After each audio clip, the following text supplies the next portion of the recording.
Hello everyone, welcome back. आज हम लोग जिस टॉपिक की बात करने जा रहे हैं वो बहुत इंटरेस्टिंग है। आप लोग देखने में बहुत अच्छा लगेगा आप लोगों को और बहुत बारीकी से समझेंगे। आपको मैं एक बात बताना चाहूँगा कि सबसे पहले आपको एक व्यंजक के बारे में जानना है। अब व्यंजक से हमें द्विघात बहुपद भी निकलता है और अब व्यंजक से द्विघात समीकरण ही निकलता है। बहुपद क्या होता है और समीकरण क्या होता है। समीकरण में बराबर में जीरो मतलब इक्वल टू जीरो लगा के सॉल्व करते हैं तो हमें कुछ मान प्राप्त होता है, उसे हम मूल कहते हैं। और यहाँ पर हम जो सॉल्व करेंगे बहुपद में उसे हम शून्य कहते हैं। बस इतना ही फर्क है और इंटरेस्टिंग टॉपिक है और बहुत अच्छा लगेगा आपको।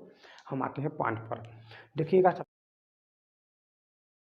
सबसे पहले हम आते हैं व्यंजक के बारे में समझते हैं। व्यंजक क्या होता है।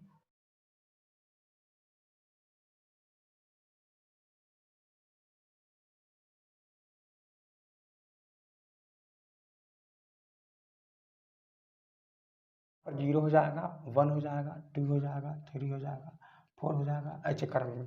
फिर यहाँ पर अचर राशि A B C D E, अचर राशि सबको अलग अलग रखेंगे तो यहाँ हो जाएगा प्लस प्लस प्लस और ये प्लस, ऐसे बढ़ता चला जाएगा। तो जब हम कभी भी हम इतने का अध्ययन अगर इस व्यंजक में पूरा मेरा क्या है, व्यंजक है।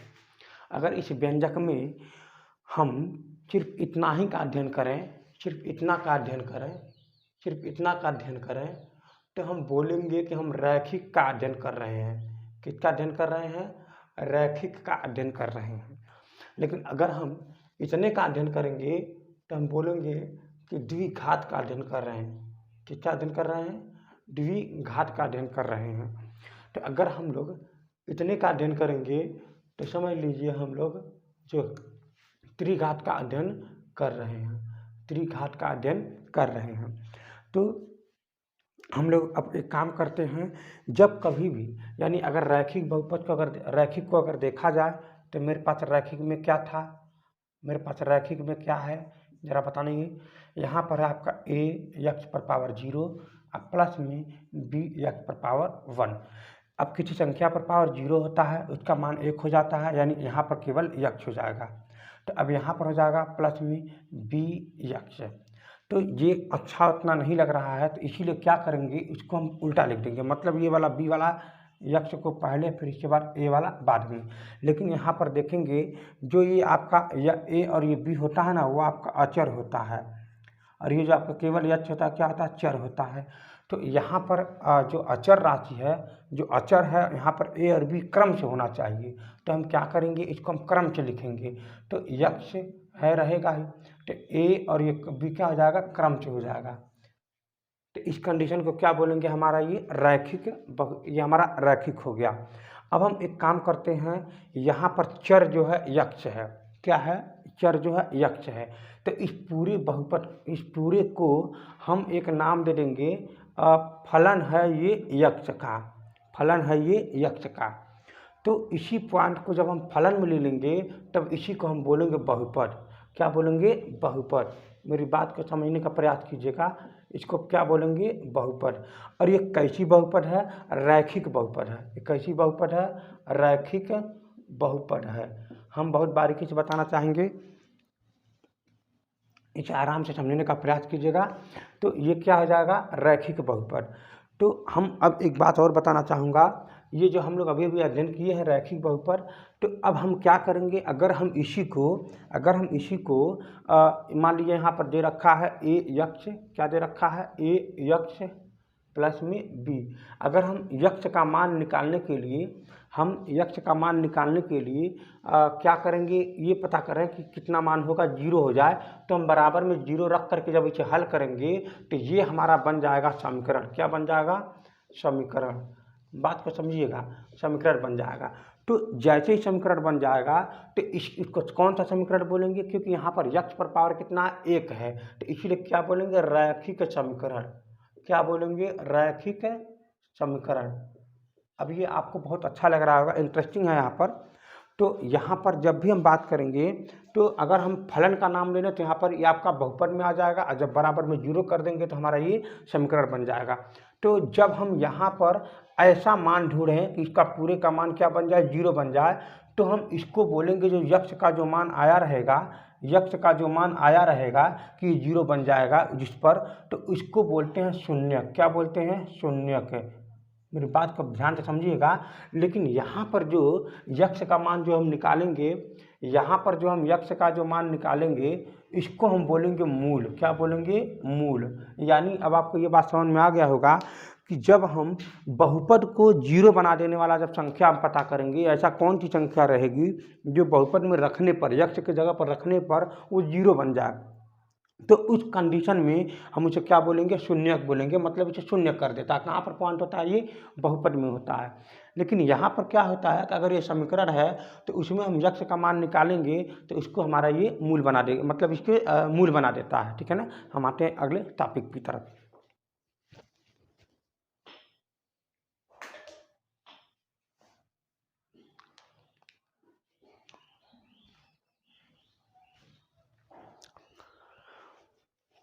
तो इसी प्रकार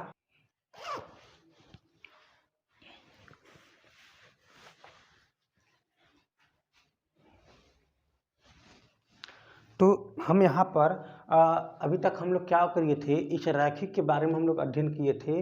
तो रैखिक में हमारा ये 2 पॉइंट था। जब हम इस फंक्शन को नाम दिए थे फंक्शन यानी एफ एस, तो इसको आप लोगों को मैं एक बात और बता दूं, ये जो एफ होता है इसको फलन कहते हैं। क्या कहते हैं? फलन। अब फलन का मतलब होता है यहाँ पर फंक्शन। क्या होता है? फंक्शन।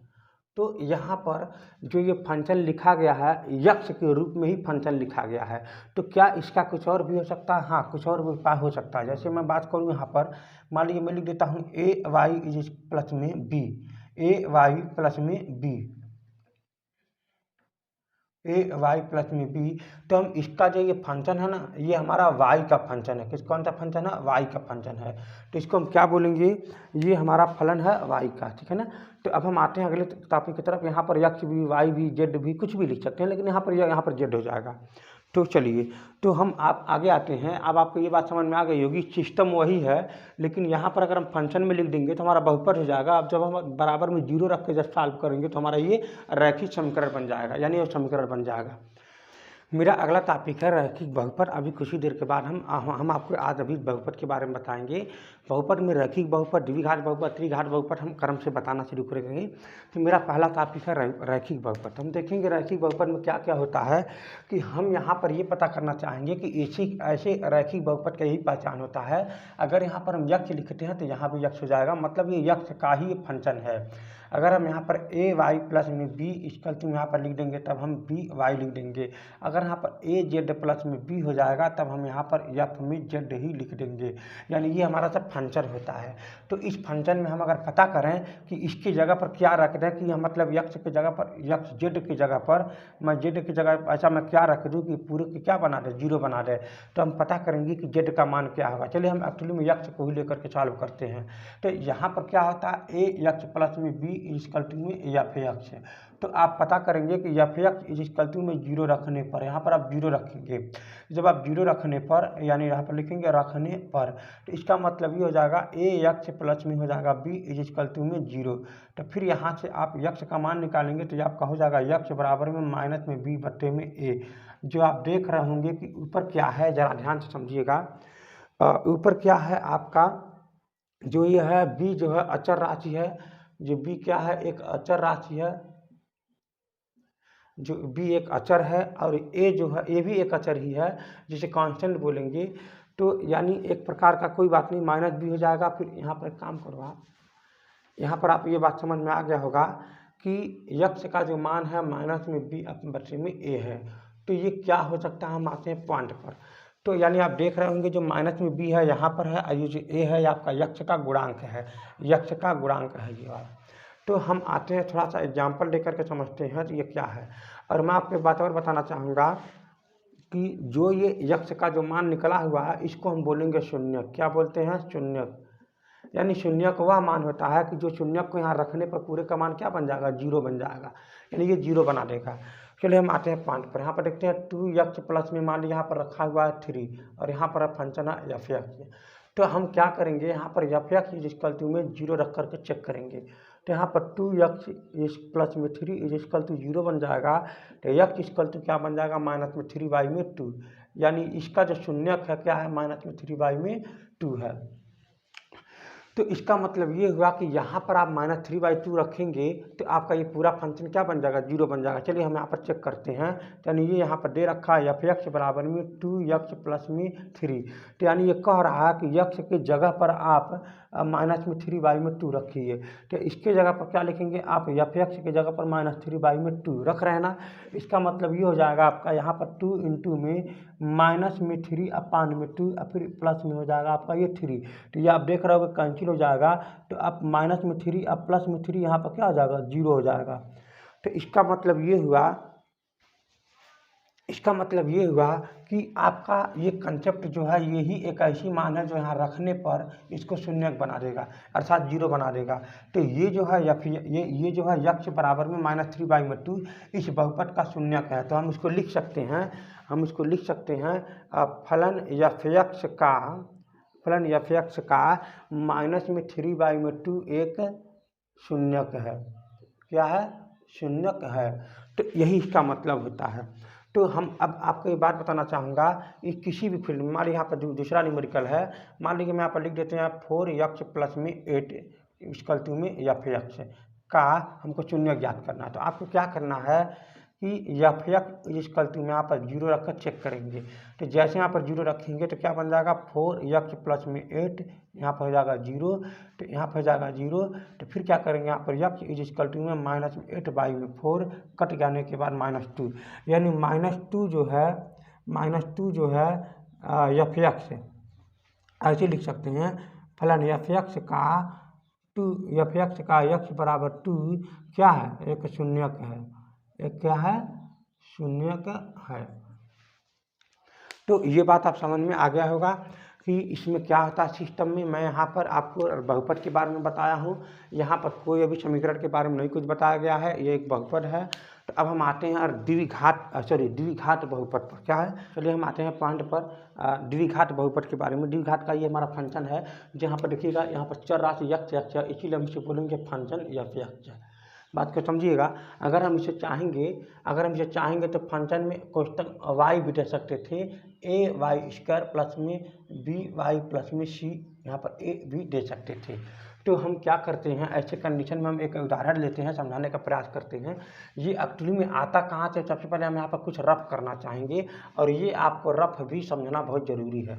मान लीजिए हम x पर मान लीजिए यहाँ पर x - में 2 ले लेते हैं और यहाँ पर x + में 3 लेते हैं। यहाँ पर प्लस में 3 ले लीजिए यहाँ पर। तो अब आप देख रहे होंगे यहाँ पर इनके साथ मल्टीप्लाई करने पर यानी x² और फिर यहाँ पर हो जाएगा आपका ये 3x + में 2x + में 6। इनको अगर जोड़ देंगे तो ये आपका हो जाएगा 5x + में 6। तो अब आप देख रहे होंगे ना कि यही मान जो है द्विघात बहुपद के बारे में आया हुआ है। तो अब आप इसके यहाँ पर देखेंगे ज़रा ध्यान से। तो मान लीजिए यहाँ पर जो दे रखा है f(x) एक फंक्शन दे रखा है और कह रहा है कि x² + में 5x + में 6 का यहाँ पर आपको ज्ञात करना है। तो हम लोग क्या करेंगे यहाँ पर f(x) की जगह पर मतलब 1 रख के हल करेंगे, 2 रख के हल करेंगे, 3 रख के हल करेंगे और देखते रहेंगे कि कब इसका मान 0 आ रहा है। तो हम लोग ध्यान से समझने का प्रयास करेंगे। तो देखिएगा हम इसी पॉइंट में यहाँ पर हम f(x) = में मान लीजिए 2 रख करके हल करते हैं। तो जैसे 2 रख करके हल करेंगे तो कितना बन जाएगा, 4 + में 10 + में यहाँ हो जाएगा 6। तो और आप देख पा रहे हो कि यहाँ पर हो जा रहा है 20। तो कहीं ना कहीं इसका जो 2 का जो मान है वो आपको इसी डायरेक्शन में रखना होता है, 0 1 2 3 -1 -2 -3। तो अगर हम ये रख रहे हैं तो 20 आ रहा है, तो हम इसे अब कम रखेंगे। क्या रखेंगे, कम रखेंगे।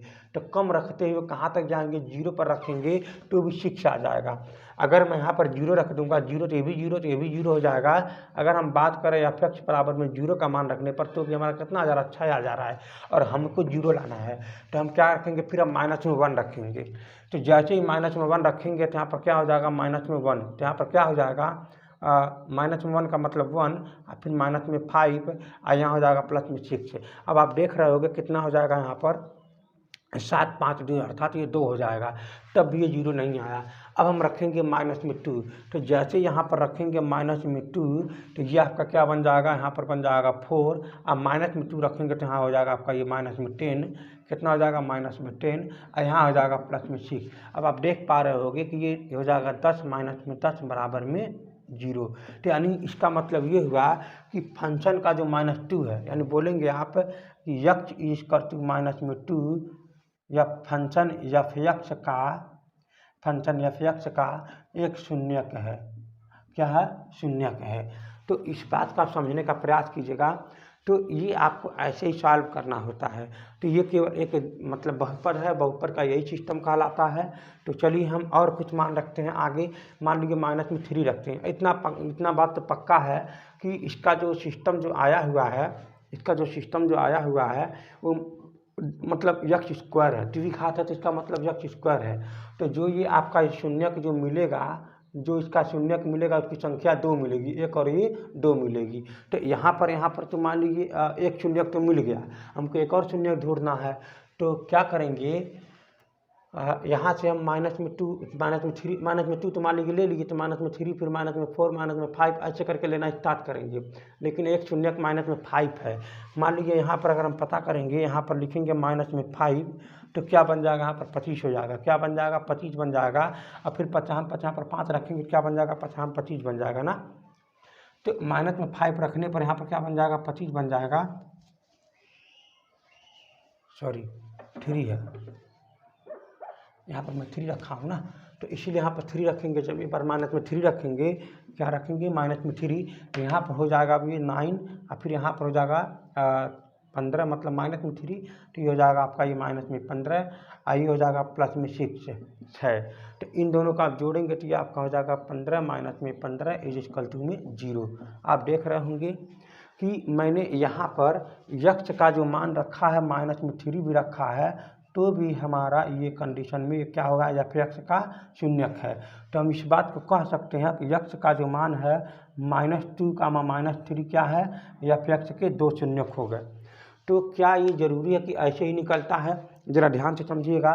जब मैं इनको यक्ष बराबर में जब हम इनको लिए थे, यक्ष बराबर जब हम लिए थे माइनस में 2 लिए थे, और यक्ष बराबर जब लिए थे तो यहाँ पर माइनस में 3 लिए थे। तो आप देख पा रहे होंगे कि इन दोनों का योगफल यहाँ पर आया हुआ है, और इन दोनों का गुणनफल यहाँ पर आया हुआ है। लेकिन योगफल तो होगा तो माइनस में 5 होगा, लेकिन यहाँ पर प्लस में 5 आया है। तो क्यों ना है, कुछ वजह है। तो चलिए ध्यान से समझने का प्रयास करेंगे। ये एक नॉर्मल है और इंटरेस्टिंग है, थोड़ा सा दिमाग लगाओगे तो आपको अच्छे से समझ में आ जाएगा। हम आते हैं पॉइंट पर। एक्स बराबर में प्लस में 3 और यहाँ पर एक्स बराबर में 5 रख रहे हैं। तो हम यहाँ पर देखेंगे इनका योगफल,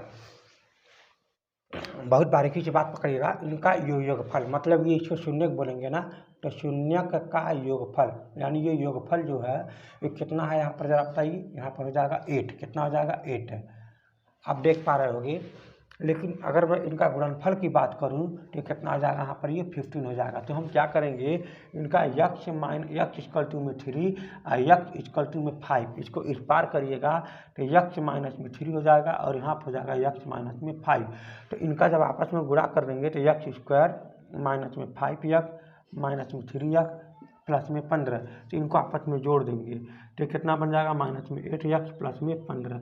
आप देख पा रहे होंगे कि यहाँ पर मैंने जब गुणा किया है तो यहाँ पर 8 आया है, और यहाँ पर जब मैंने इसे जो गुणा किया है तो यहाँ पर ये आया है, और जब इनका मैंने जोड़ दिया है तो यहाँ पर ये आया है।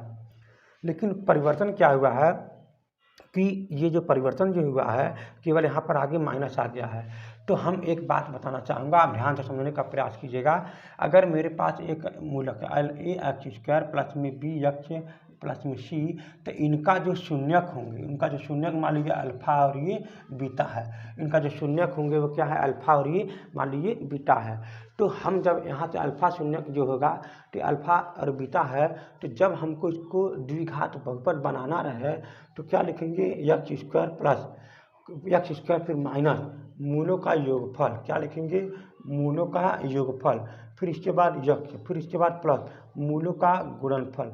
यही आपको ध्यान में रखना है।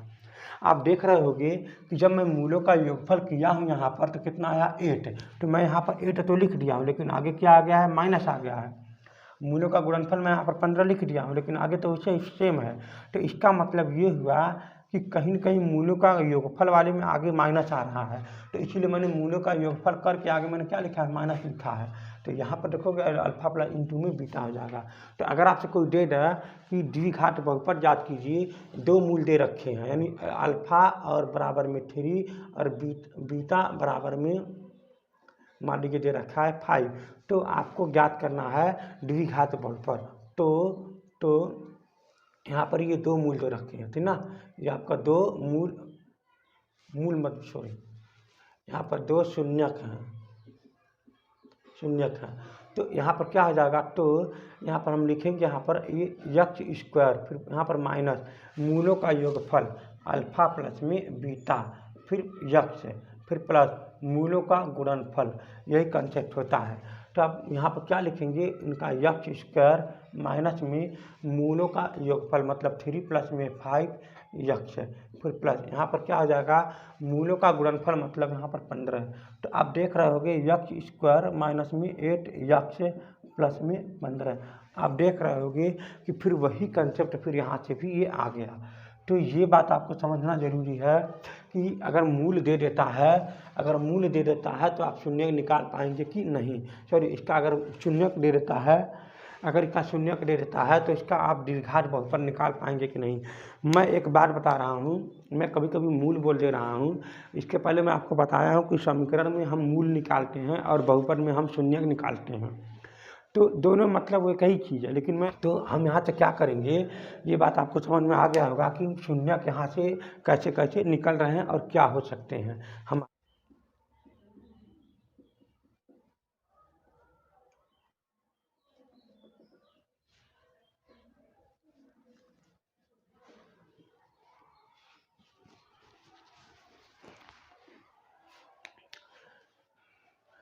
आते हैं पॉइंट पर।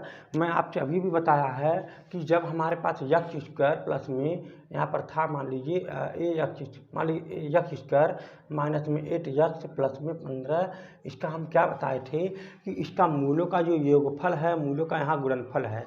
तो मैं एक पांचवी बात मैं फिर से बताना चाहूँगा, उस कंडीशन में आप देख रहे हो कि यक्ष स्क्वायर का गुणांक 1 है। तो हम यहाँ से कुछ टॉपिक बताना चाहूँगा कि अगर ये हमारा फंक्शन आप एफ एक्स है तो हम क्या करेंगे, यहाँ से हम ए का यहाँ पर ए को हटाने की कोशिश करेंगे, और ए हटाने की कोशिश करेंगे तो ए हटाने का सिर्फ एक ही तरीका है कि सभी पक्षों में आप सभी जगहों पर ए का भाग दे दीजिए। तो जैसे आप ए का भाग दे दोगे तो ए एक्स स्क्वायर प्लस में बी यक्ष प्लस में सी, तो यहाँ पर आप हमें जगह पर ए का भाग दे दीजिएगा। तो जैसे ए का भाग देंगे तो ये वाला कैंसिल हो जाएगा, तो यक्ष स्क्वायर प्लस में बी बटे में ए यक्ष फिर प्लस में सी बटे में ए हो जाएगा। तो मैं आपसे बार बार कहता हूँ कि आपको अब तो पता चल ही गया होगा कि यही वाला जो कंसेप्ट है मूलों का योगफल है। ये क्या है, सॉरी, शून्यकों का योगफल है, शून्यकों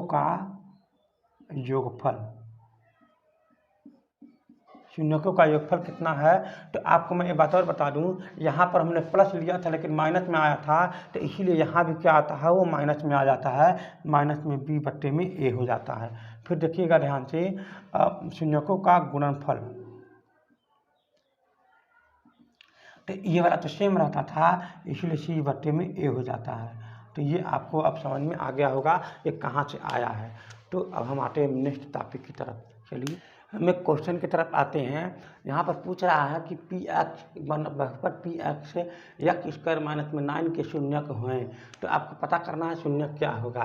तो शून्यक को जांच करने के लिए आपको मैंने क्या बताया था कि पी के मान में, मतलब यहाँ पर इसका जांच करना है, तो आप यहाँ पर लिखेंगे पी यक्ष इज इक्वल टू में यक्ष स्क्वायर माइनस में 9, यक्ष स्क्वायर माइनस में 9। तो आप क्या करोगे, यहाँ पर क्या करोगे आप कि यक्ष के जगह पर यक्ष इक्वल टू में 1 लेने पर, तो जैसे यक्ष इक्वल टू 1 ले लेंगे तो आपका क्या हो जाएगा, यक्ष स्क्वायर का 1 मतलब 1 स्क्वायर मतलब 1 माइनस 9 इज इक्वल टू कितना हो जाएगा, माइनस में 8।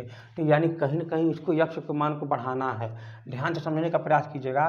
तो जब आप यक्ष का यहाँ पर मान लीजिए आप 3 ले लेते हैं, कितना ले लेते हैं 3, तो यहाँ पर क्या हो जाएगा, यहाँ पर यक्ष फंक्शन 3 हो जाएगा। तो 3 लेने के बाद माइनस में 9 इज इक्वल टू क्या आ जाएगा 0, यानी इसीलिए ये इसका क्या है, ये इसका शून्यक फलन का क्या हो जाएंगे, शून्यक हो जाएंगे। तो क्या इसका और भी कुछ आ सकता है? हाँ, ध्यान से समझने का प्रयास कीजिएगा।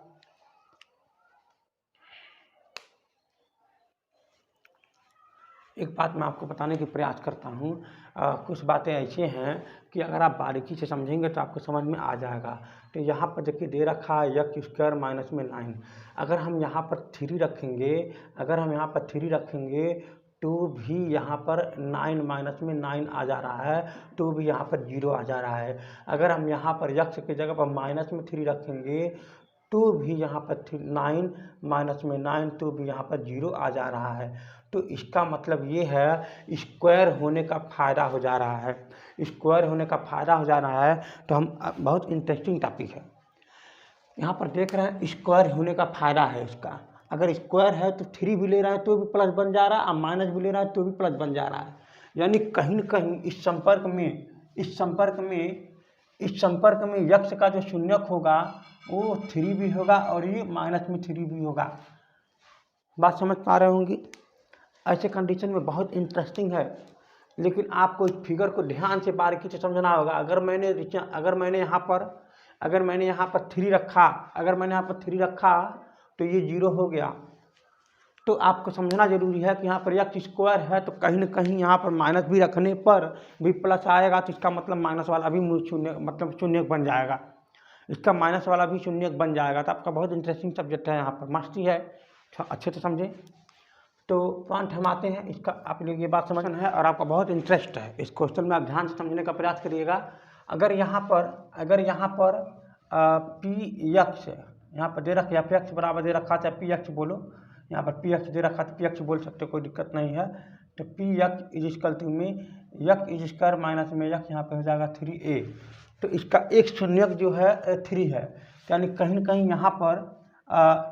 यहाँ पर जो p है, ये जो p है यहाँ पर 3 रखने पर, क्या रखने पर 3, तो जैसे 3 रखेंगे तो यहाँ पर क्या बन जाएगा, जरा मुझे बता दो। यहाँ पर बन जाएगा 9 मतलब 3 स्क्वायर, फिर माइनस में 3, फिर माइनस में 3a। तो उस कंडीशन में इसका जो शून्यक है ना वो आपका a 0 है, तो क्या बनना चाहिए 0। क्या किस कंडीशन पे हो रहा है, ये p3 रखने पर, p वाला 3 रखने पर, समझने का प्रयास कीजिएगा। तो ये आपका 0 रखने पर ये 0 होना है, यहाँ पर होना चाहिए, तभी इसका ये शून्यक है। तो आप देख रहे होंगे कि 0 इक्वल टू में 9 माइनस में 3 माइनस में 3a, अब इसमें से घट जाएगा तो ये आपका हो जाएगा 6, यानी 0 इक्वल टू में 6 माइनस में 3a। तो a इक्वल टू क्या हो जाएगा, आप इसको उधर कर दोगे तो माइनस में 6 अपान में माइनस में आपका ये हो जाएगा, तो ये आपका कैंसिल हो जाएगा। तो ये आपका a इक्वल टू में कितना आ जाएगा 2। अब आप पॉइंट पर आइए, समझने का प्रयास करिए। अगर हम a का मान अगर 2 रखते हैं तो 3 गुना कितना बन जाएगा 6।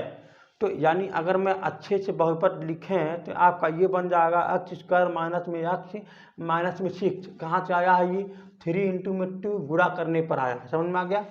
तो अब आप देखोगे यहाँ पर इस स्टूडेंट में अगर आप शून्यक 3 रखते हो तो 3 त्रिका यहाँ पर स्क्वायर, फिर माइनस में 3, फिर माइनस में 6। तो देखिए 9 माइनस में 3, यहाँ हो जाएगा माइनस में 6, यह हो जाएगा 9 माइनस में 9, ये हो जाएगा 0। हाँ ये सही है। इसका मतलब ये हुआ जैसे हम a का मान हम यहाँ रख रहे हैं और 3 का मान भी शून्यक रख रहे हैं तो 0 आ जा रहा है।